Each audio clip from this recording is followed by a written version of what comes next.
ఈరోజు కీర్తనలో 11వ అధ్యాయం చదువుకున్నాము. యెహోవా శరణుజొచ్చి ఉన్నాను, పక్షివలె నీ కొండకు పారిపోము అని మీరు నాతో చెప్పుట ఎలా?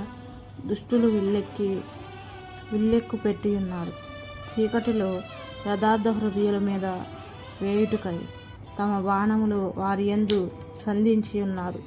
పునాదులు పాడైపోగా నీతిమంతులు ఏమి చేయగలరు? యెహోవా తన పరిశుద్ధాలయంలో ఉన్నాడు. యెహోవా సింహాసనము ఆకాశమందున్నది. ఆయన నరులను కనులారా చూచుచున్నాడు. తన కనుదృష్టి చేత ఆయన వారిని పరిశీలించుచున్నాడు. యెహోవా నీతిమంతులను పరిశీలించును, దుష్టులను బలాత్కారాసక్తులను ఆయనకు అసహ్యులు. దుష్టుల మీద ఆయన ఉరులు కురిపించును, అగ్నిగంధకములు వడగాలియు వారికి పానీయ భాగమగును. యెహోవా నీతిమంతుడు, ఆయన నీతిని ప్రేమించువాడు. యథార్థవంతులు ఆయన ముఖదర్శనము చేసెదరు. దేవుడి వాక్యము దీవించునుగాక. ఆమేన్.